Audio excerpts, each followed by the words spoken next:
Chapter 1. The Death Flag I Didn't See Coming.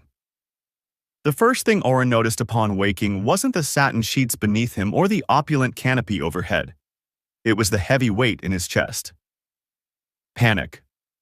It crawled up his throat the moment he sat up and caught a glimpse of the ornate mirror across the room. The boy staring back at him had soft blonde waves, pale skin that looked like it belonged in oil paintings, and sharp, fox-like eyes that screamed spoiled noble. Oren Vale, the side villain from his novel, the one he had created as a plot device to contrast the purity of the male lead. And he was now in his body. Oh no, not him. Oren scrambled out of bed and rushed to the desk. His heart thumped as he flipped through a stack of handwritten letters, recognizing the names, the dates, the tone. It was all real. He was no longer in his world. He was inside his novel. And not as the protagonist, not as the mysterious mage, but as Oren Vale, the pretty petty noble who bullied the male lead for years and who died publicly in Chapter 20, decapitated in front of a cheering crowd for attempting to sabotage the royal tournament. He had written it himself, a painful, poetic death. The fans had loved it. Oren wanted to throw up. Okay, breathe. This is fine. All I need to do is stay low, avoid Kalen, never be seen, and absolutely don't get involved in any tournaments. The plan was solid. Stay invisible, no drama, no sabotage, easy. For the first few days, it worked. He skipped events he used to host, dismissed his snobbish entourage, avoided eye contact with his servants, and even took the long way around the palace gardens just to dodge potential plot characters. He was proud of himself. The staff whispered about his unusual quietness, but he didn't care. He had changed the timeline. He would survive. Until, of course, he didn't. It happened on a warm afternoon during the Royal Academy's open ceremony. Oren had no plans to attend, but an old servant reminded him that skipping it would insult the Crown Prince, and insulting the Crown Prince might bring suspicion. So, with a tight smile and a prayer to all fictional gods, Oren dressed and went. The crowd was enormous. Nobles, knights, students, professors, everyone glittering with pride and power. Oren stood at the edge, head bowed, clutching his wine glass like a lifeline. Then it happened. A hush fell over the hall as he entered. Kalen Duskmore, the male lead, the one Oren had spent chapters tormenting in his story, and the one he now wanted to avoid like the plague. Oren instinctively turned his back, inching toward the exit, but just before he could slip away, a hand gently caught his wrist. The hall blurred. Time slowed. Oren turned around slowly, dread and disbelief clawing up his spine. Kalen stood there, impossibly tall and regal in deep black armor, silver embroidery tracing the sleeves like ancient runes. His icy blue eyes locked onto Oren, not with cold hatred like he expected, but with something much worse. Warmth. Familiarity. Longing. You've changed, Kalen said softly, thumb brushing over Oren's wrist like he was checking if he was real. Oren's mind stalled. That voice, low, rough, but reverent. That smile, gentle and devastating. That look in his eyes, devotion mixed with something deeper, something desperate. He had smiled in the novel once, after killing Oren. But this wasn't that. This wasn't a triumphant smile, it was tender. Terrifying. Your Highness, Oren said carefully, pulling his hand back. Forgive me, I didn't mean to disturb your procession. Kalen blinked as if pulled from a trance, but his gaze never wavered. You're avoiding me. Oren's throat dried. No, you used to follow me around.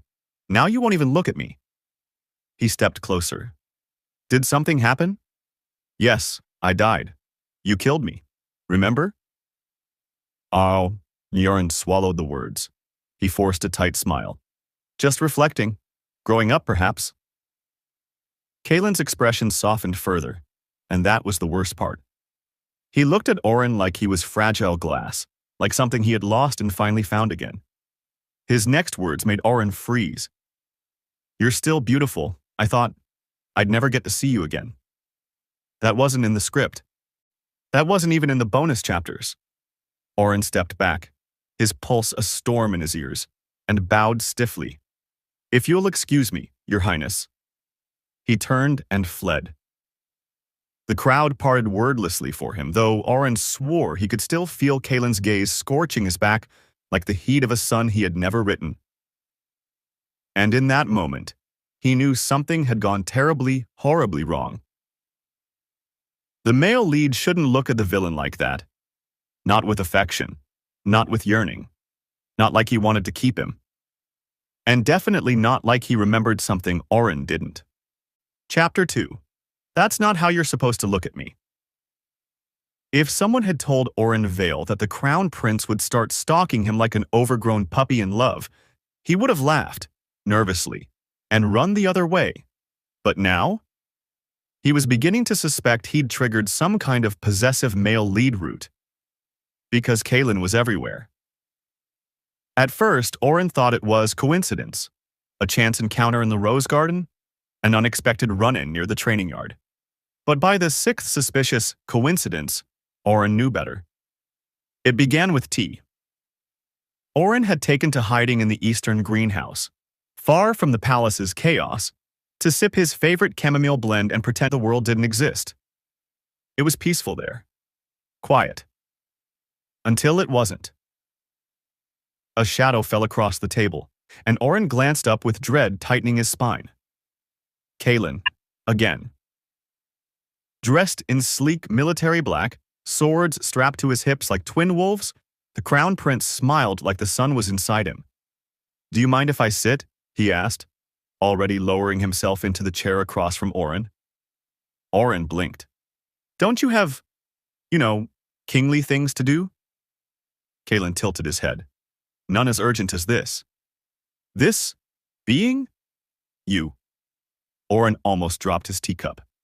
What part of low profile did the universe not understand? The visits continued. Oren's swordsmanship instructor suddenly took a mysterious leave, replaced by a royal knight who brought Kalen along to observe. His library sessions? Interrupted by Kalen leaning against a bookshelf, flipping through novels Oren once wrote into the plot just to torment him. Even his private tutoring and strategy was no longer safe. "You're not supposed to be here," Oren muttered during one lesson as Kalen settled into the chair beside him. Kalen smirked, taking the book from his hands and setting it down. "I wanted to see how brilliant you've become." "I was always brilliant," Oren snapped before catching himself. Kalen only chuckled, eyes warm. "I know." No. This is not how the male lead was supposed to behave. Kalen was meant to fall for Silas Halrow, the stoic knight in training with ocean eyes and a tragic past. Silas, the original protagonist. The one who saves Kalen during the mid-novel Civil War, confesses during a blood-drenched dawn, and eventually becomes his husband.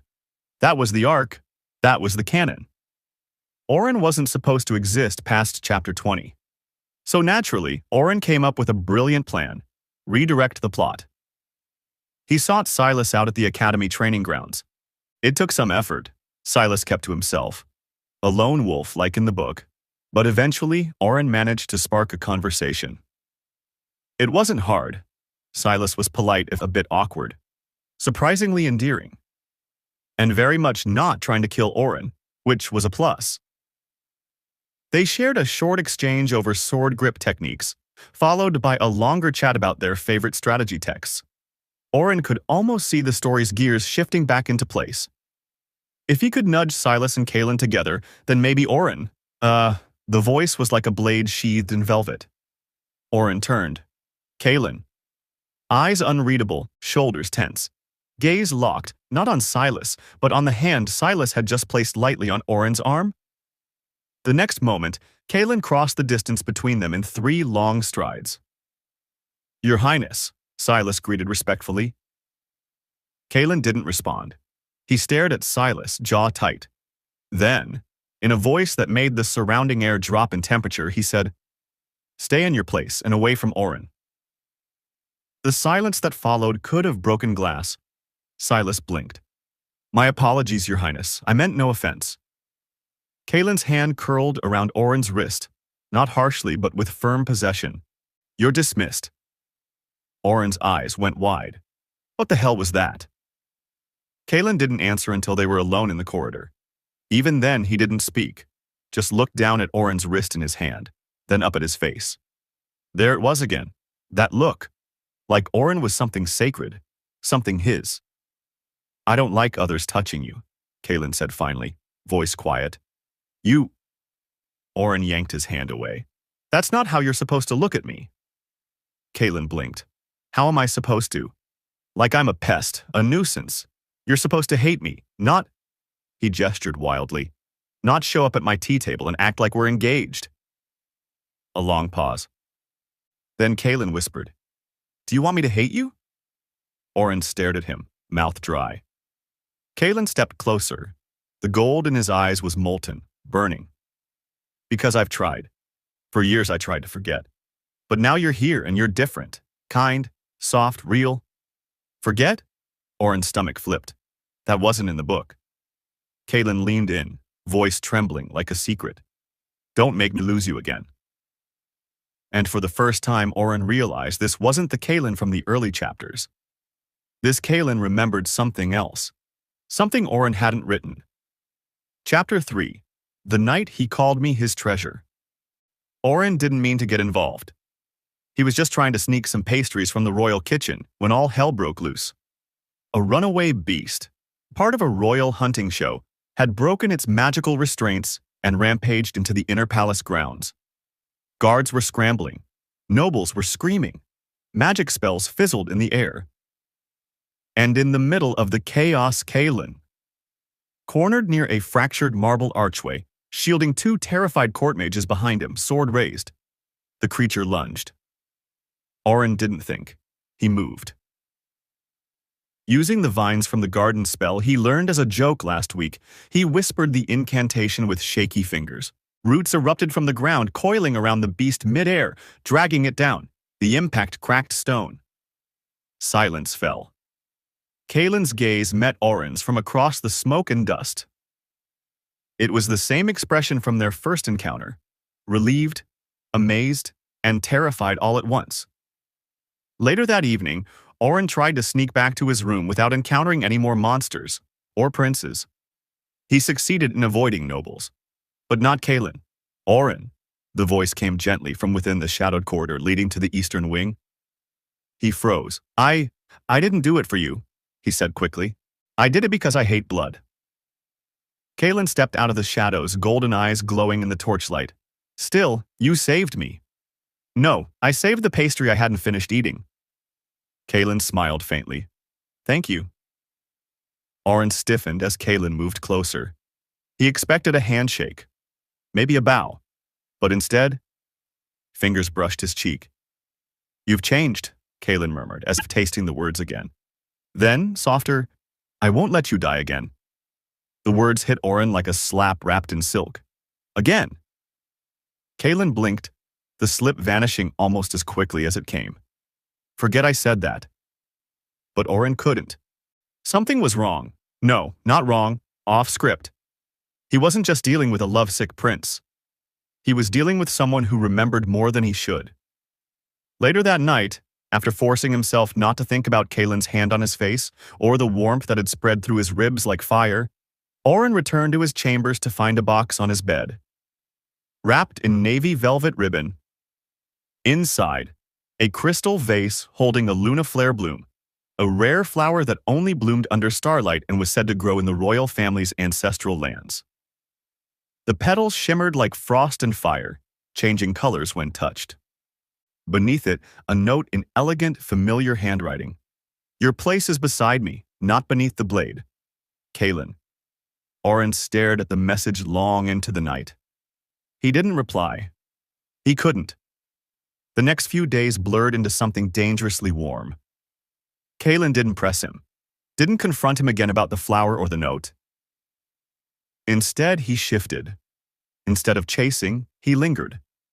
At fencing lessons, he wordlessly corrected Oren's grip, fingers brushing his wrist longer than needed. During court banquets, he only looked at Oren and smiled when Oren tried not to smile back.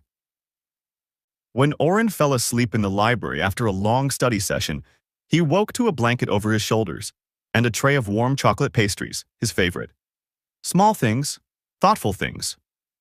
Things he shouldn't like. But he did. Damn it, he did. It was on the 5th night when Oren went out to the royal greenhouse again to escape his own heart that Kaelin found him sitting beside the Luna Bloom. I can't sleep, Kaelin admitted softly, unless I know you're safe. Oren tried to scoff, but his voice cracked. You're making it harder to hate you. Kaelin laughed once. Then I'll keep trying. He knelt before Oren and took his hand. You don't have to love me now.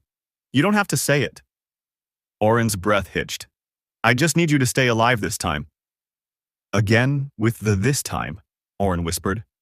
Kaelin leaned in, forehead brushing his. You were mine once, in a life that ended too soon, but this time, his voice broke. I'll protect you, even if you never love me back. Oren didn't pull away. He didn't answer either. But when Kaelin brushed a kiss against the back of his hand and called him softly, my treasure, Oren's heart cracked open a little more. He didn't want to admit it yet, but he was falling, and that terrified him more than anything. Chapter 4. His devotion scares me. Oren knew Kaelin was obsessed. He just didn't know how far that obsession went. It started with a simple decision. Seek help. Asterisk. Not from Kaelin, not from Silas, but from Seren, the court's arcane scholar, and one of the few who might know if someone could retain memories from a previous timeline. Oren needed answers. He sent a discreet message, arranged a quiet meeting in the old astronomy tower, and slipped out before dawn. But when he reached the spiral staircase, a shadow stepped in front of him. Kaelin. Oren blinked. Kaelin, what? You were going to see Seren. Oren's breath caught. Are you following me now? Kaelin didn't answer. He stepped closer instead, the torchlight casting golden glints in his eyes. Why him? I needed advice, that's all. You were asking him how to stop me, Kaelin said too softly. Weren't you? Oren's throat tightened. If you already know, why ask? Kaelin's jaw clenched, then loosened. He told you about fate, didn't he? Kaelin asked, eyes glinting. About how I was supposed to marry Silas. Oren flinched. Aiden, Kaelin's older cousin and the head advisor, had intercepted Oren earlier that week, warned him. You're interfering with the Crown Prince's fate. He belongs with Silas, not with you, Vale. Oren hadn't told anyone. Apparently, he didn't need to. Kaelin leaned down until their foreheads nearly touched. I don't care about fate, he said, voice shaking. I only care about you. Oren's stomach twisted. I want to marry you, Oren, Kaelin whispered. Have a life with you. A beautiful one. Maybe even a child or two if you'd like that. I know you have a soft spot for me. I see it. Every time you look away when I get too close. Every time your hand lingers on mine a second too long. Oren tried to step back, but Kaelin's hand caught his wrist. Not harsh, never harsh, but firm. I can't let you go again. There was that word again. Again. But what frightened Oren more than Kaelin's certainty was how powerless he was to stop him. Because Kaelin was the Crown Prince.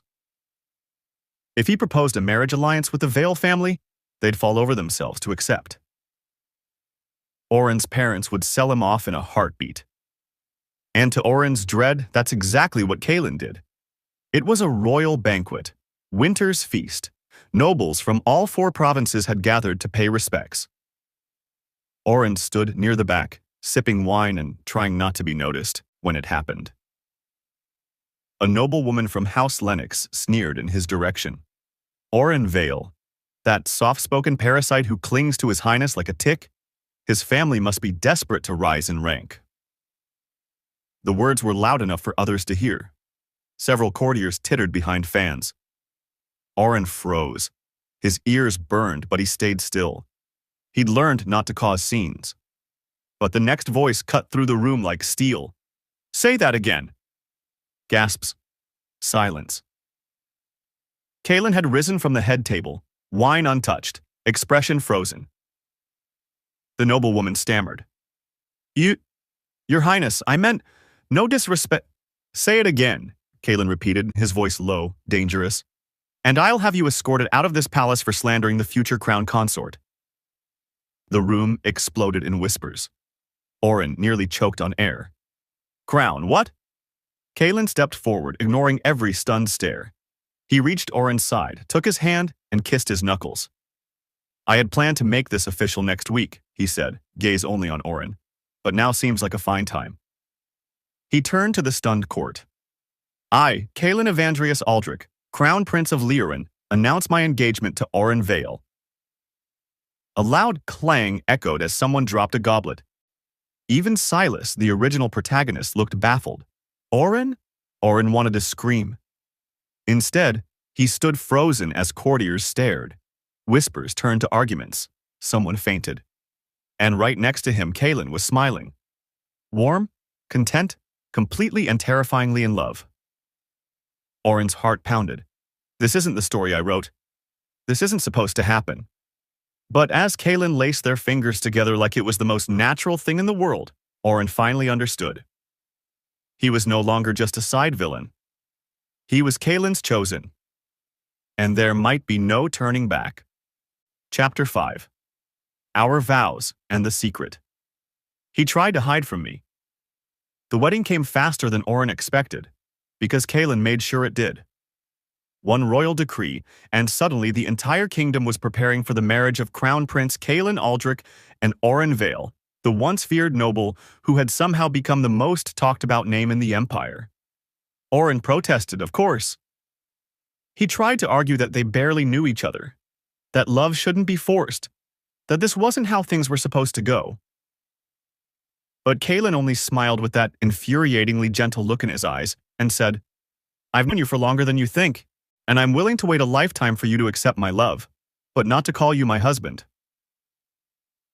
Oren's family, traitors, the lot of them, accepted the royal proposal within minutes, bowing to the crown prince and weeping with joy as if they were the ones marrying him.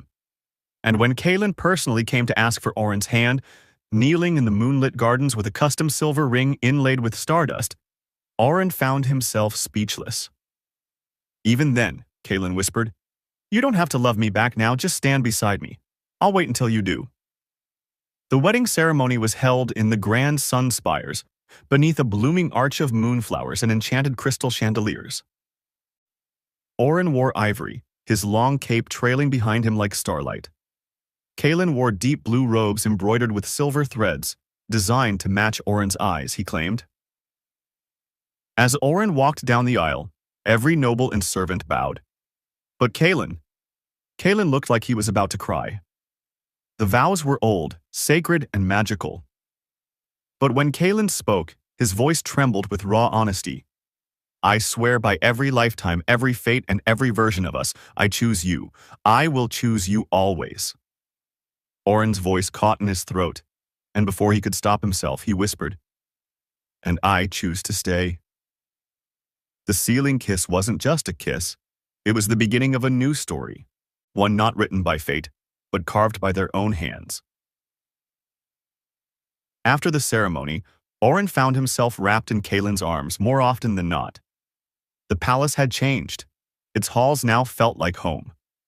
He was no longer the side character or the doomed villain. He was the beloved consort, the husband of a prince who had rewritten destiny to keep him safe. And slowly, with every morning kiss and every night, Kalen held him like he was the most precious thing in the world. Oren's heart began to fall. Not quickly, not all at once, but surely, completely, and irrevocably. Currently, it had been a year since their wedding. One whole year of waking up in silk sheets, wrapped in the arms of the crown prince, now king, of Leorin. 1 year of being Oren Aldrich, royal consort, no longer just a name pulled from a discarded manuscript. And Kalen, if he was obsessed before marriage, now he worshipped him.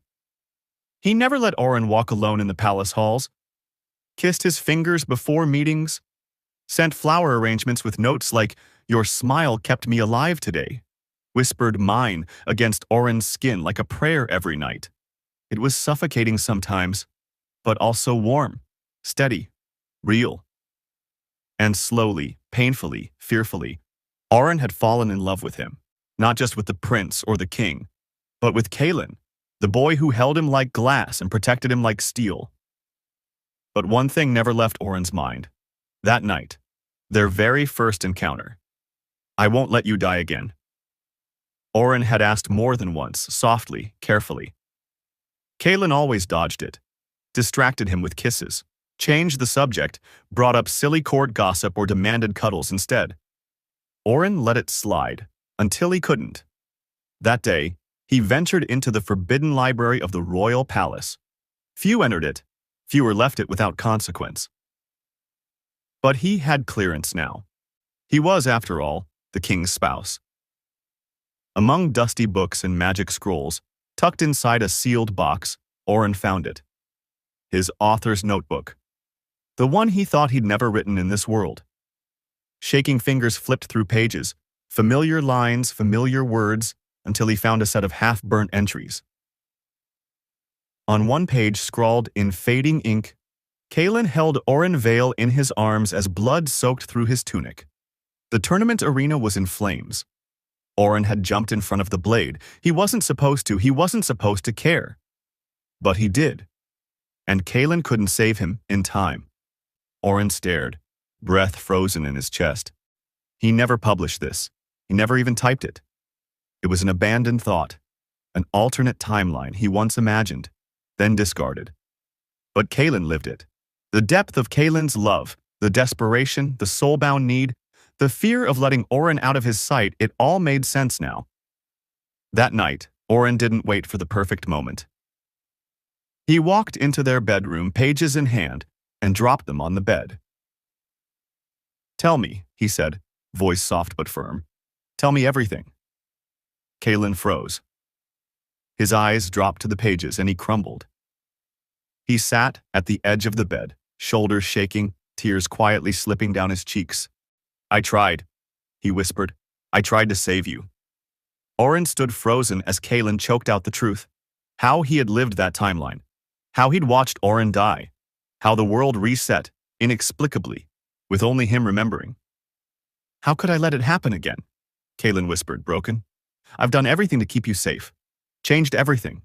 Just to see you smile again." Oren's heart shattered. He didn't speak. He just pulled Kalin into a tight embrace and kissed him, long and deep until they couldn't breathe. That night, they made love. Not in a desperate frenzy, not like before, but with tenderness, devotion. Kalin marked Oren with a soul bond spell older than time, one whispered only between fated lovers. Their auras pulsed together, golden light encircling them as their souls were sealed into one. Forever. A month later, Oren stood in front of the palace healer, staring at the glowing spell print across his abdomen. You're sure?" he asked, voice trembling. The healer smiled, bowing. "Positive, Your Grace. You're carrying His Majesty's heir." Oren blinked, then cried, then ran, laughing, stumbling, into Kalin's war room, interrupting a council meeting, grabbing his husband's hand and pressing it to his belly. Kalin stilled. "What? I'm pregnant," Oren whispered. And in that moment, the king of Lyran broke into the most radiant, teary smile Oren had ever seen. He stood, lifted Oren into his arms, and twirled him around, laughing and sobbing like a man who had just been given the universe. "My treasure," he whispered, kissing Oren's cheeks over and over. "My miracle, my love." That night, as they curled in bed, Kalin whispered into his hair, "You're not my fate, Oren. You're my choice, and I'll choose you in every world, every lifetime." Oren smiled sleepily, resting his hand over his belly. "I'll choose you too. Forever." Epilogue. Our little star.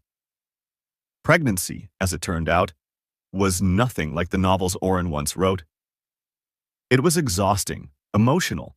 His feet hurt, his back ached, and the palace maids were too scared to offer help because Kalin wouldn't let anyone but him do anything for Oren. Kalin carried Oren's slippers before he even asked for them, massaged his legs at night, learned how to cook because Oren once craved strawberries dipped in honeyed cream at midnight, and Kalin made sure it was on the royal kitchen menu the next day.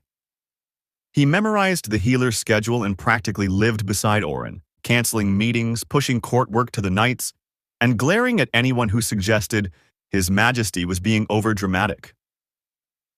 "I'm not dramatic," Kalen would say, wrapping his arms around Oren's growing belly like it was sacred.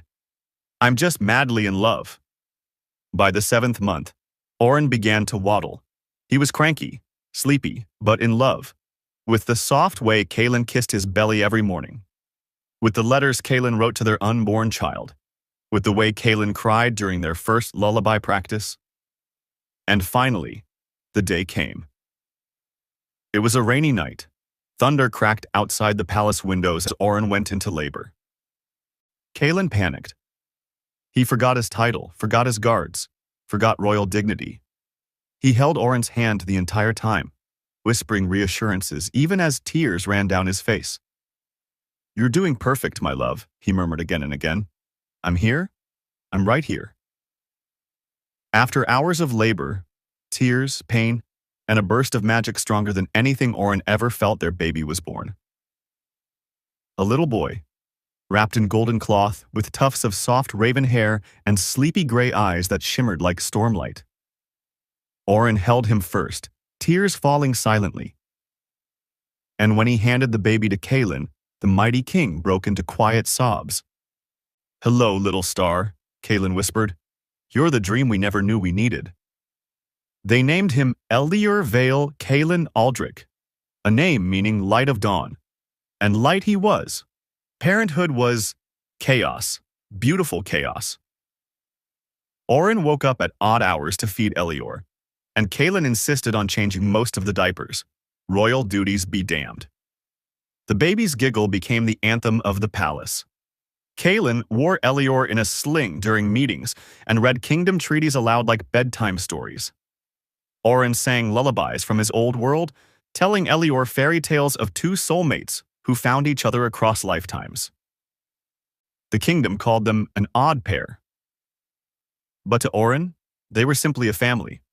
His son in his arms. His husband beside him. The story that had once been a tragedy rewritten as a warm, glowing fairy tale. One night under soft stars, Oren rocked Eliur to sleep and looked at Kalen, who leaned in the doorway with that same smile, the one from the beginning, full of devotion.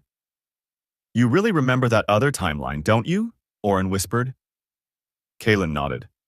"I'll never forget it. But you gave up your fate. For me?" Kalen walked over, wrapping his arms around Oren and their child. "I didn't give it up. I just chose a better one." Oren smiled, kissing his son's forehead. "And I'm glad you did." In the palace lit by warm candlelight and love that spanned timelines, a villain who was never meant to live held the future in his arms. And for once, he didn't need to write a new ending. Because this one was already perfect.